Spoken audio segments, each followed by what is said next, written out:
Okay, so this lecture we are going to solve the first problem that we would not have been able to solve before with our fundamental or basic mechanics knowledge. And the problem is pressurized thick-walled sphere.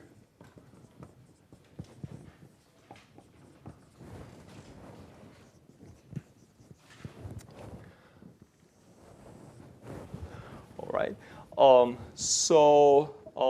This is essentially eventually going to constitute the first example in our portfolio of classical examples. Again, we are in the displacement-based approach. And the displacement-based approach, let me emphasize, this is important because eventually most of the numerical methods are also cast in a displacement-based setting. I mean, displacement or whatever the primary variable is. If it's a heat transfer, you work in terms of the temperature. If it's an electric field, let's say you work in terms of the potential or whatever. So eventually, the displacement-based approach is fundamental to being able to understand also some basic numerical methods. And in the future, in the following weeks, we're going to consider also alternative methods. But this is one of the, let's say, cleanest problems that constitute an example also to things that we could not have solved before. Problems that we could not have solved before. So I'm going to try and draw a portion of a sphere. So let's see how well this goes.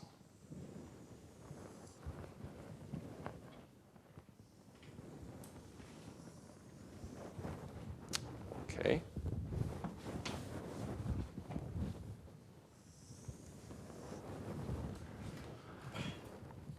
So what I'm trying to draw here is, doesn't look very good, but essentially I have a sphere. So this is the, let me say, sphere, okay? And I'm taking a slice out of it, okay? So this portion is sort of inside of the sphere. And these are inner surfaces with outward unit normal in the tangential direction. Okay, so it's like a slice out of a orange.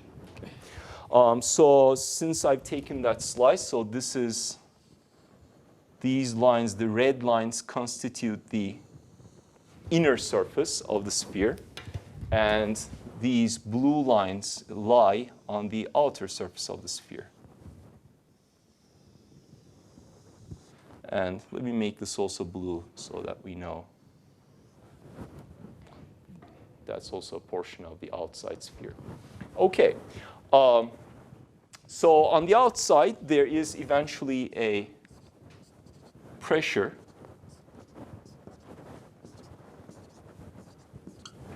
And let's call it PB. And on the inside, there is an internal pressure, which I will call PA.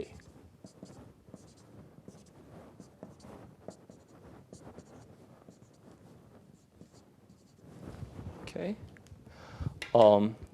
And the inner radius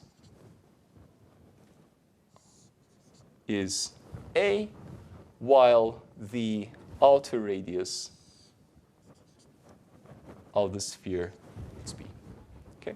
So it's essentially, it's one sphere, the outer radius is B, and inside I somehow make empty, and that empty core has a radius A. There is no body force. That will be our assumption, and there is no acceleration. So it's a quasi-static problem in the absence of body forces. And so let us also formulate at this stage, as we will do often, first what the boundary conditions are. Okay? So the boundary conditions have to do with the pressure, and the pressure pertains to the normal stresses on these surfaces. So it's on the plane with normal r in the direction r. We are in a spherical coordinate system naturally, and pressure is compressive, so it's minus PA at r equals A, and it has to be minus PB at r is equal to B. Okay. So now we are going to proceed with the displacement-based approach. And the first step there is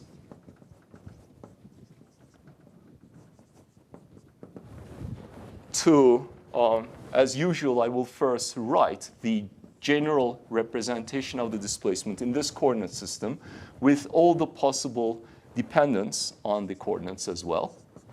So in general, it can depend on r, theta, and phi for all components.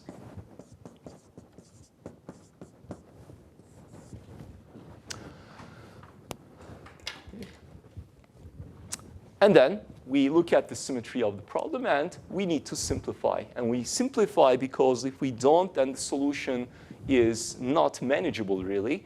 But if we can manage to simplify, it turns out, at least for this problem, it is the most clean. It's the cleanest problem. It's the simplest, let's say, solution procedure that eventually we will see among, it's not wrong to say, all the examples that we will solve. Okay?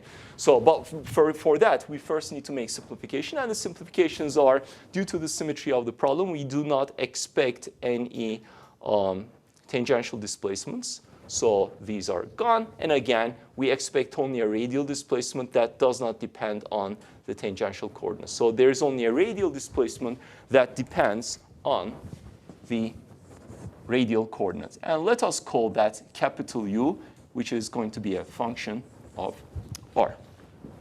So now that we have a simple form for the displacement, then we proceed with our solution approach. And we would like to calculate what the strain is. And as I have commented already, what I will be doing is from now on, I am only indicating the non-zero components of all the matrices like strain and stress. So in a spherical coordinate system, you can check this on your own by referring to any online source, that the only surviving components in a spherical coordinate system for the gradient of a vector field is the following when the vector field has this form. Okay? So, and in particular, we called UR capital U. So this is going to be simply, the first one is U prime, the second one is U over R, and the last one is also U over R. And it's already symmetric. The strain corresponds to the symmetric part of the displacement gradient. And since it's already symmetric, this is already the strain. So there you go. We have the strain. And now we would like to proceed with the stress. And for that, first, let me calculate the volumetric strain, which is simply the sum of the diagonal components, right? So it's U prime plus 2U over R. And then we proceed with the stress. So sigma is equal to lambda epsilon v identity plus 2 mu epsilon. So stress is equal to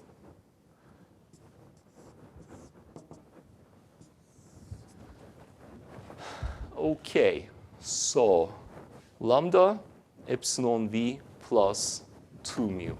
So we will have lambda plus 2 mu u prime plus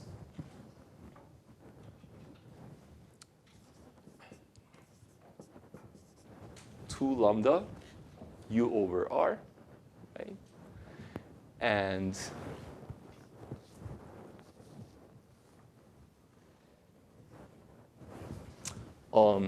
so then lambda times that plus this times 2 mu, which should be 2 lambda plus mu u over r plus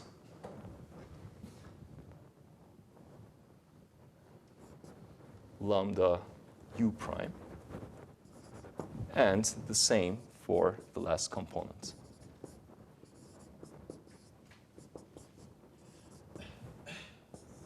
Okay, let me check the notes. Everything is fine. Okay. So that's the stress.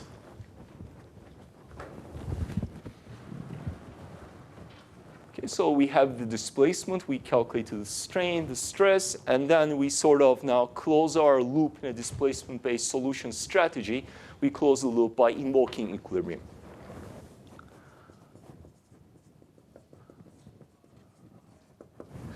So divergence of stress has to be equal to 0 in a rate, because we have no body force and no acceleration. And in a spherical coordinate system, when there are only diagonal components of the stress, all of which depend only on the radial coordinate, the divergence of a tensor takes the following form.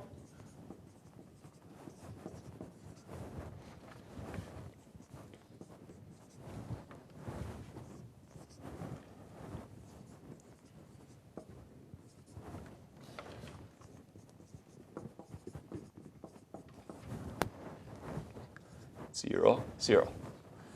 Okay, so clearly, so this needs to be equal to 0. The last two are automatically satisfied or trivially satisfied, and the first one is what we need to enforce. So note that until this point, and in fact all the way through the solution, I'm not making any sort of approximation, no sort of simplification as, for instance, the tension of the cylinder problem that we solved last time regarding end conditions. We have to make some sort of a observation that will enable us to make a simple analytical solution, right? So in this case, it's an extremely clean problem, right? In fact, the solution, therefore, that we will obtain is exact for all practical purposes. So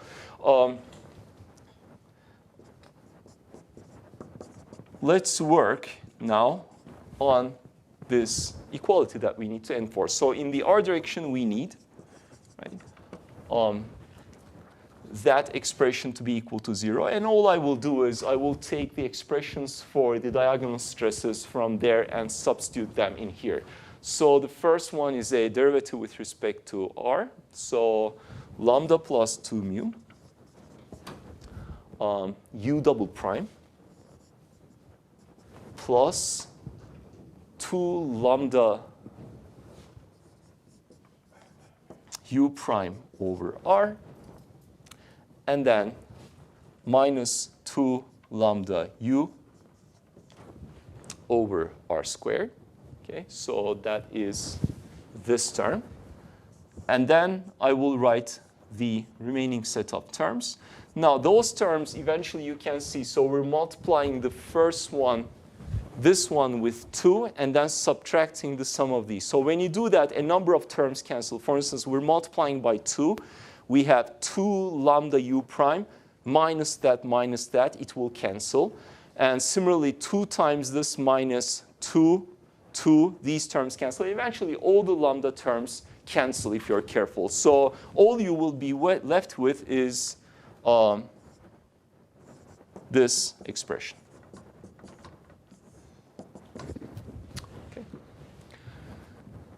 And that is now, in essence, not simplified yet, but eventually we see that it's some sort of a differential equation. We can simplify it further for this quantity, this function u that represents the radial displacement. It's a function of r only, and we hope to be able to now solve it. So to do that, let us simplify this form a little bit.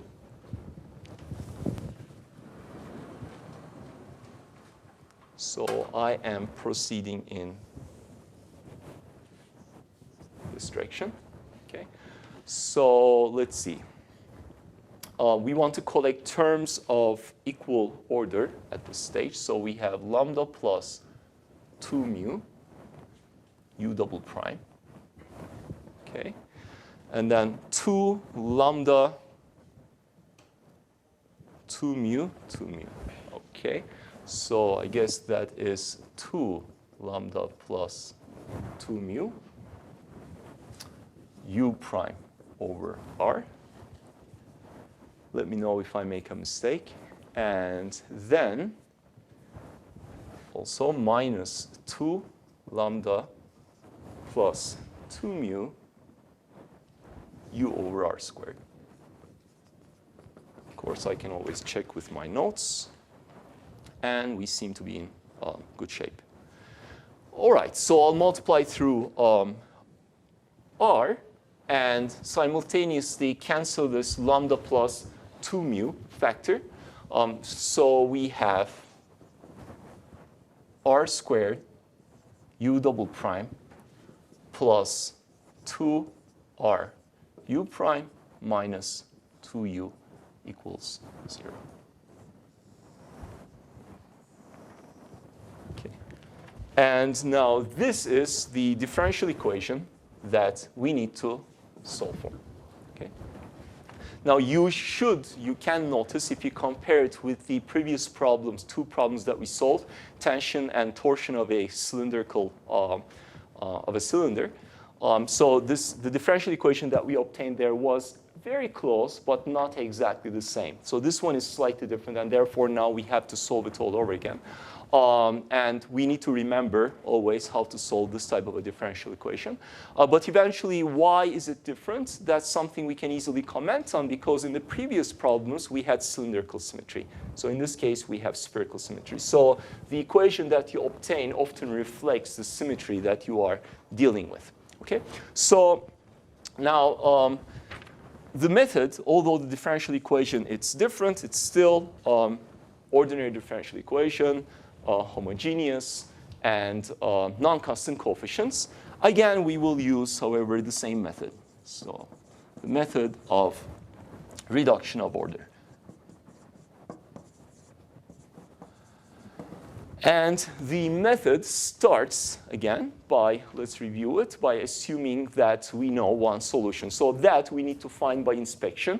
So, and in this case, as in the previous case, I noticed that if I plug in u equals r, so these two terms cancel, this term is 0 anyway, so u equals r is a solution already. So if the solution is a linear combination of two solutions, so that's the general form, the first solution is equal to r. And as soon as we know the first solution, then we know that the second solution has the expression u1, some function w, integrated with respect to the variable that coordinate that we're dealing with. So it's r integral w dr. Okay, so we'll eventually now, to find this function w, we need to take this expression, which is u2, and plug it in here, because u2 needs to satisfy this differential equation just like u1 does. Okay? And that will enable us to solve for w. So let's evaluate u double prime and u prime, or u2 prime. So u2 prime is equal to integral w dr plus rw, and u2 double prime is equal to w, another one from there, 2w, plus rw prime. Okay. Any questions so far? I guess not, so I will proceed. Okay, well, we just need to substitute r squared u double prime, okay, 2w plus rw prime 2ru prime. Okay, 2ru prime. So that would be integral w dr plus rw and minus 2 times w. Sorry, 2 times u, so which is r integral w dr should be equal to 0. All right. So we have a r cubed w prime and another 2 there, plus 4r squared w, and the integral w terms cancel, so this is all we have. Hence, the name of the method of reduction of order. We're left with a first-order differential equation for this new variable w. So we can easily reformulate this as dw over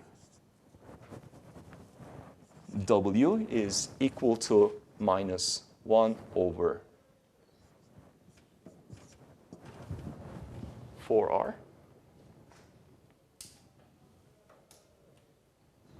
Or the other way around, minus 4 over r. Okay? And then we can integrate it. ln w is equal to minus 4 ln r,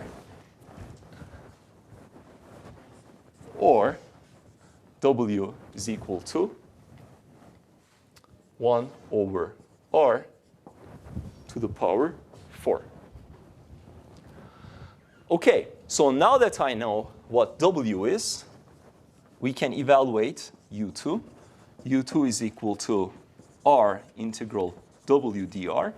So that's integral r 1 over r to the power 4 dr. It's going to be r cubed and another r. I'm writing simply 1 over r squared. So I feel like I need to emphasize this again, at least at this stage. So for instance, here we could have a constant, additive constant, that would appear as a multiplicative constant in w. And likewise here, when I integrate, of course, there are some integration multiplicative constants. I am omitting all of those. Why? Because u2 is eventually going to go into the solution with a constant. So all of those constants could be absorbed into this coefficient C2. That's all eventually that I am interested in. And that's why I am omitting all those possible constants during the integrations at this stage. Okay. Now, therefore, we have the solution, which says that UR, which is represented by the function capital U, is a function C1 of R plus C2 over R squared.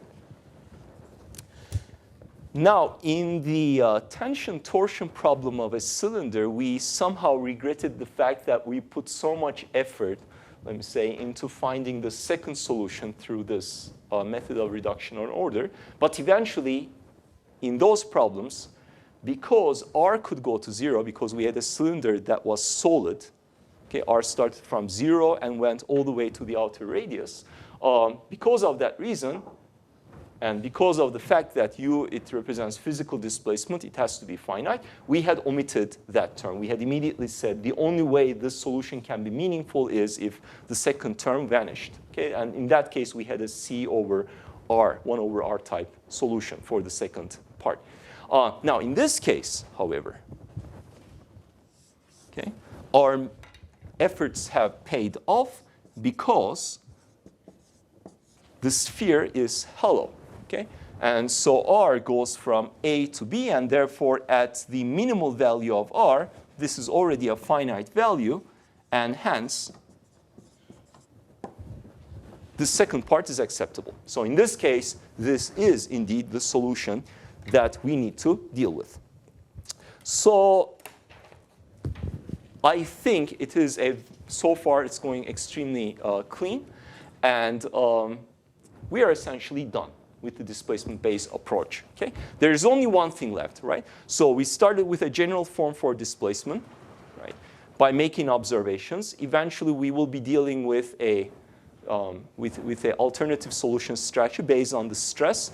At the starting point, whatever variable you're dealing with, in this case, displacement, in the future with stress, realize that we need to make some observations regarding the problem, and we simplify or restrict the general form of the solution that we are looking for. And then you go ahead with the details of the solution, in this case, strain, stress, invoke equilibrium. And once we invoke equilibrium, we get the, let me say, most general form of the solution within the restrictions of our observations. But now we have some constants, and those constants need to be somehow determined. And we look for what we have not made use of so far. And what we have not made use of, sorry for doing this, is eventually the boundary conditions, right? So I have two constants, C1 and C2, and I have two boundary conditions. So I should be able to find what they are. So let's do that. So for that, I need to evaluate sigma RR. The expression for sigma RR is already down here. Lambda plus 2 mu u prime plus 2 lambda u over r. So I'm going to make use of that expression.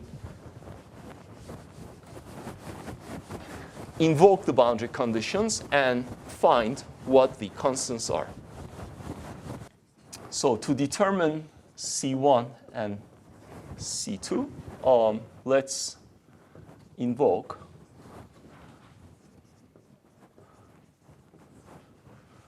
our boundary conditions on sigma RR. So sigma RR is equal to lambda plus 2 mu u prime, lambda plus 2 mu. And now u prime is something I can directly evaluate here. So u prime is C1 minus 2 C2 over r cubed plus 2 lambda u over r.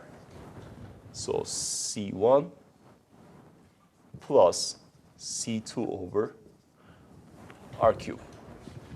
And if I collect everything that multiplies either C1 and C2, then we end up with this expression. Okay, so that is the form of the radial component of the stress in terms of the coefficients that I'm looking for. So now this has to be equal to, at r equals a, to minus PA, and at r equals b has to be equal to minus PB. Okay, so I just need to plug in the values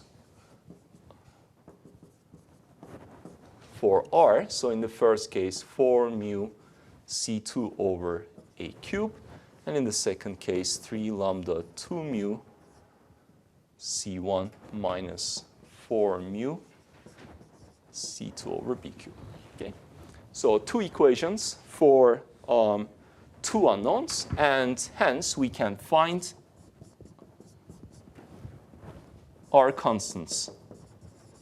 Okay, I leave it up to you to verify these final expressions. So we have C1 is equal to, they are somewhat lengthy.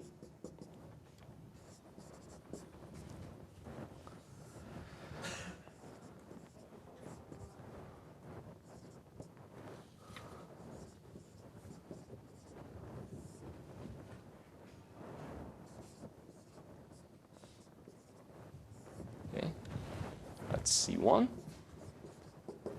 And C2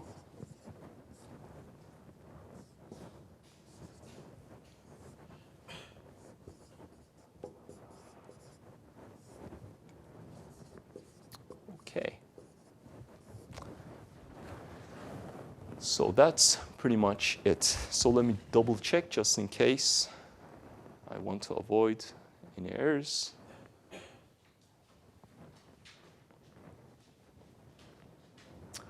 Okay, I guess we're doing fine. I'd like to go ahead also write the final expressions for the stresses. So in other words, I'm going to plug these in here. It's straightforward, but I want to write it anyway, so these terms will cancel, and we'll get the final expression. Perhaps I'll do a little bit of rearranging. Sigma RR equals, so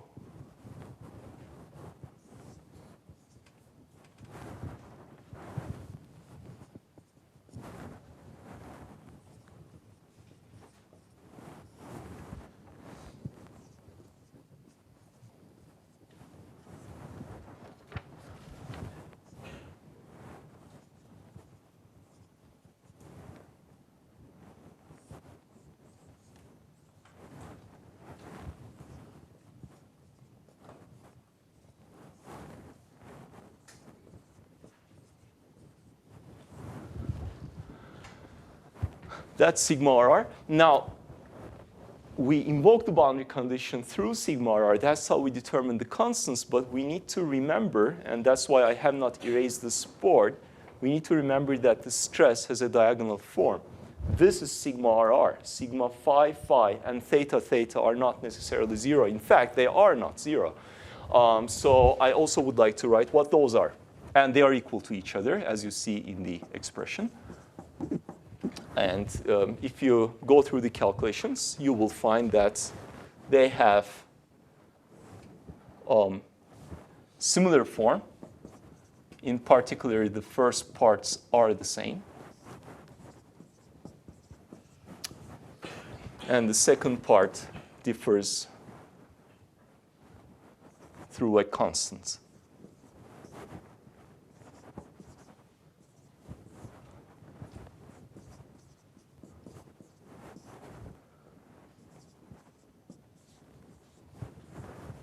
Okay.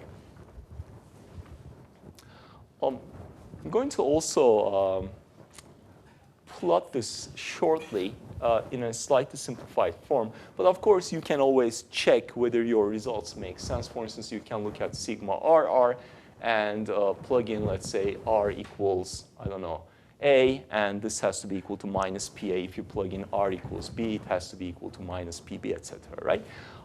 For sigma theta and phi phi, we do not have any boundary condition. Eventually, if the constants were solved correctly, at R equals A and B, they will take whatever the value that they will take. Okay? It's induced by the details of the solution automatically. So this being the general scenario, okay? So we observe a cubic dependence on the radial coordinate, et cetera. But let us, just to make things a little bit, let me say, clear from different perspectives at least, let's consider some special cases.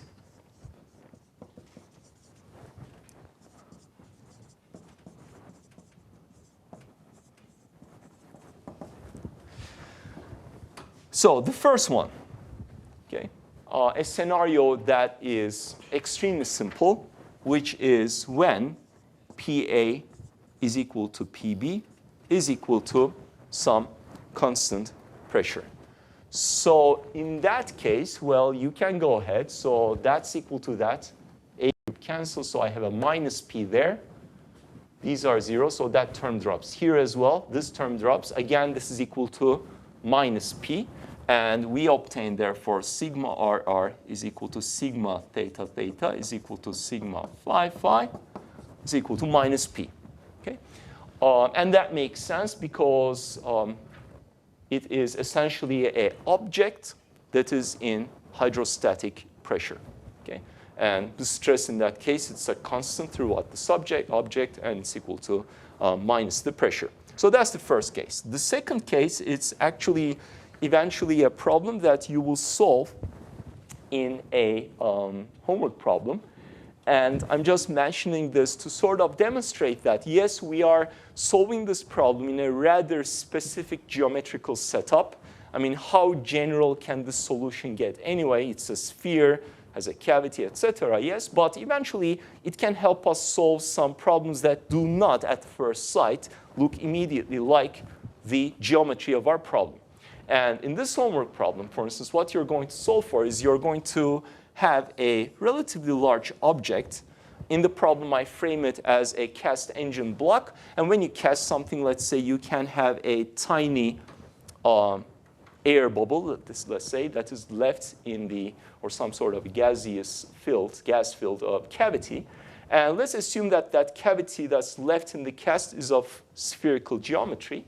And we just want to analyze, for instance, when the engine heats up, the gas in the cavity will try to expand. And we just wonder whether the stresses are ever large enough to induce perhaps yielding in the material that is in the vicinity of the cavity.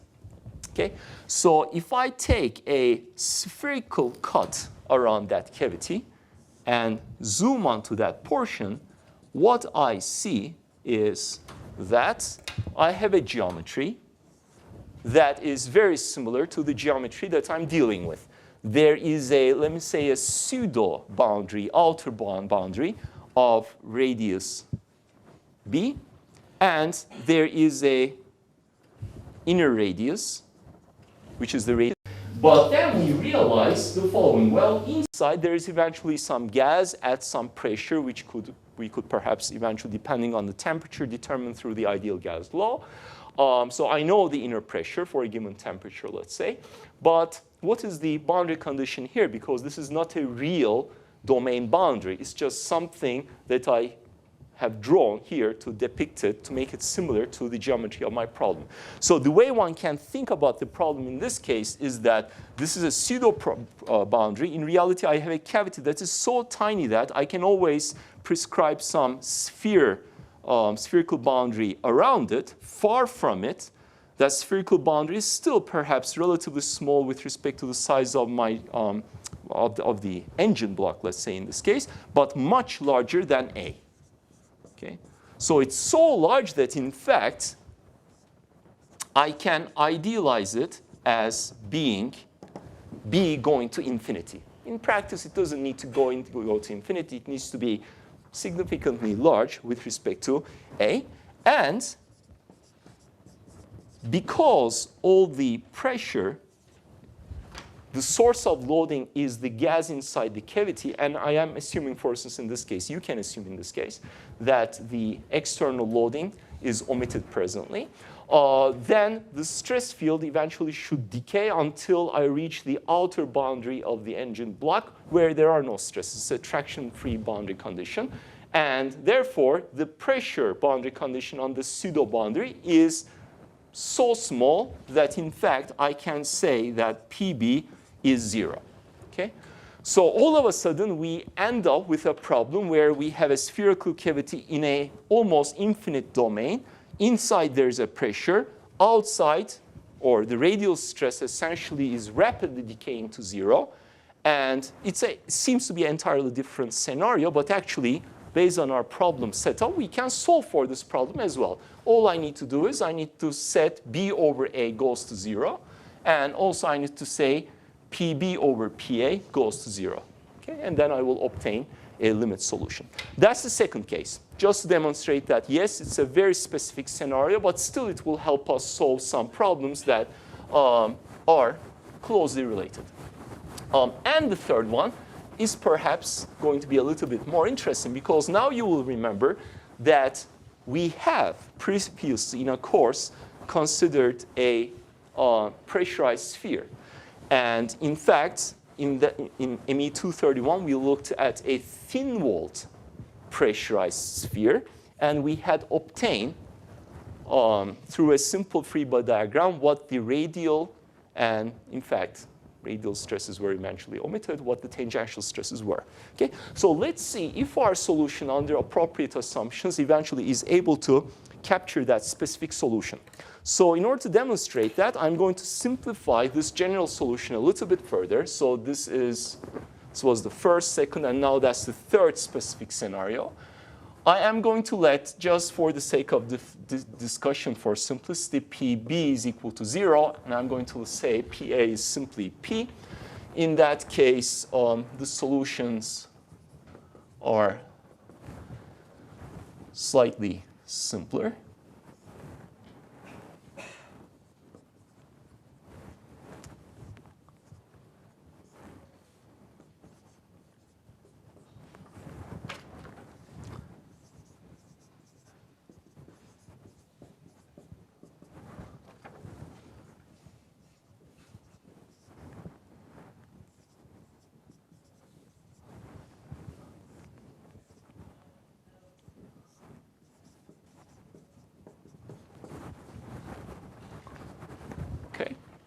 So it's still the solution for a thick-walled hollow sphere, but I've just assumed that the outer pressure is 0. So the first thing I like to do is I like to draw, just qualitatively, how the stresses vary so that we understand the major features that we are dealing with. So we have an inner radius, A. This is the radial coordinate. And this is the outer radius, B. This is the stress that we are, normal stress that we are going to plot. It's either going to be the tangential ones or the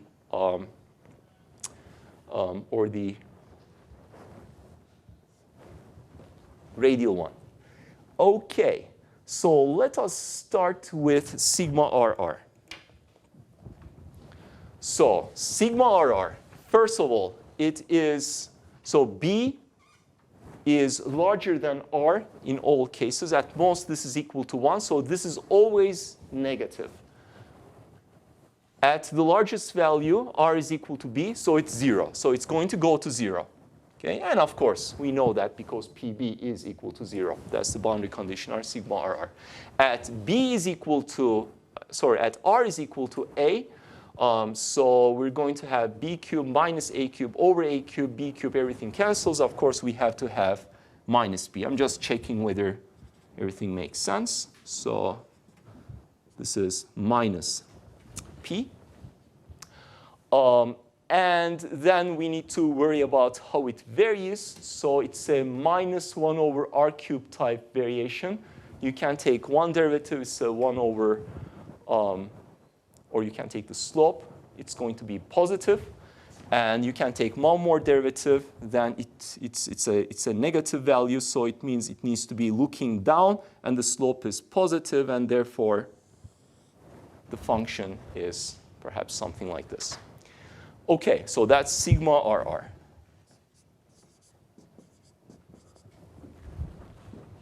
OK, so then we can also similarly draw sigma theta, theta, and phi, phi, the tangential stresses.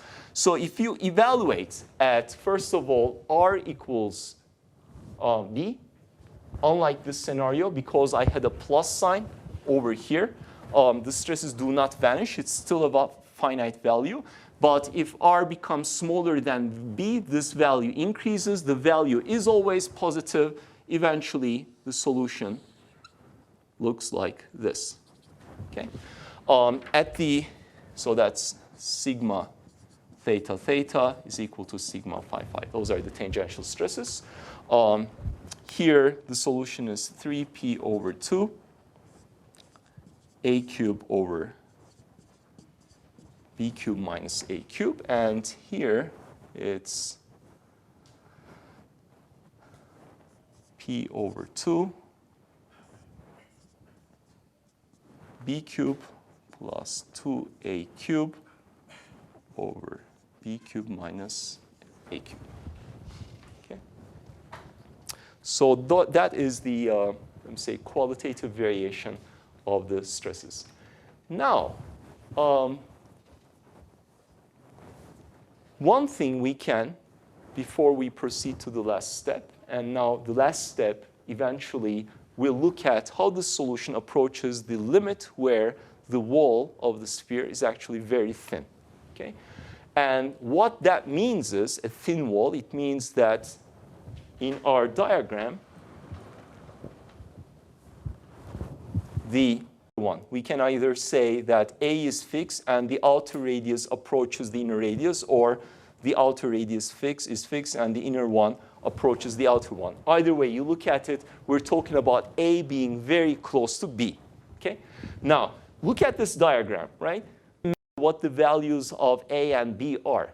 Irrespective of what the values are, the radial stress always has to start from minus P, and it always has to go to 0. Okay?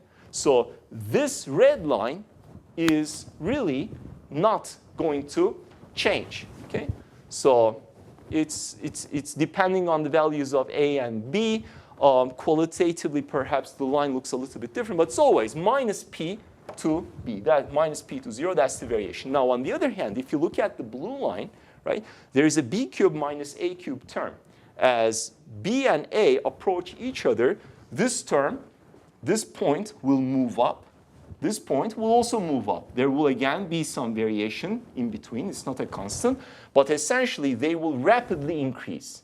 And eventually, in a world where B is much, much larger than A, so if I had scaled the plot accordingly, right, minus P is down here. The blue line will be so far up that compared to the tangential stresses, the blue line, the red line will be negligible because it always has to go from minus p to 0.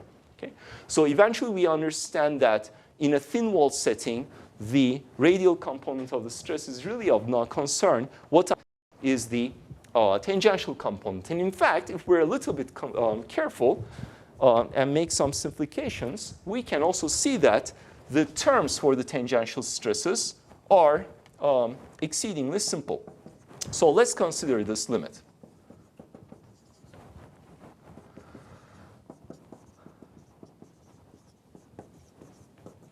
Okay, so by thin-walled, again, we say, or we mean, that T is much, much less than A, where T is equal to B minus A. So I'm going to call the thickness B minus A, T.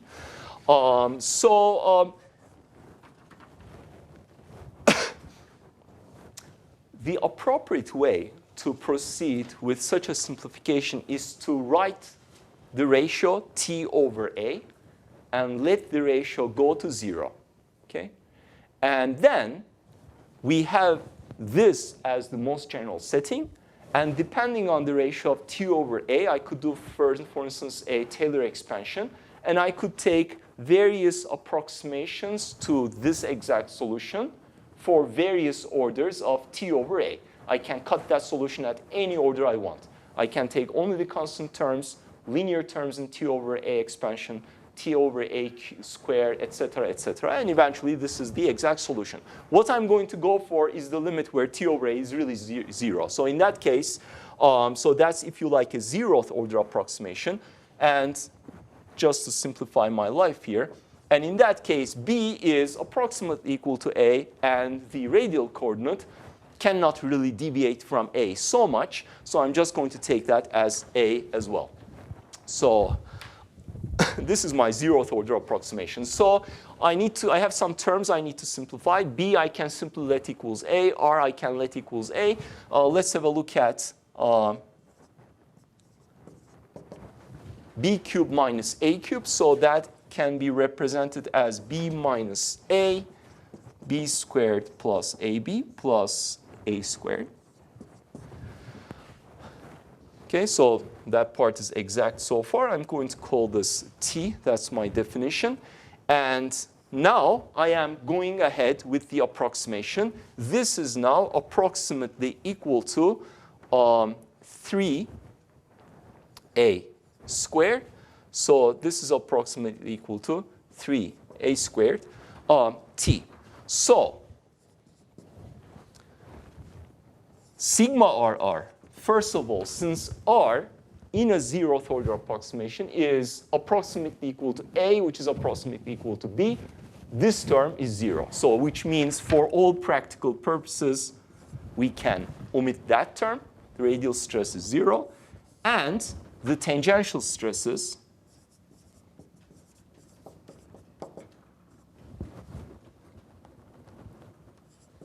are, all right, so let's see.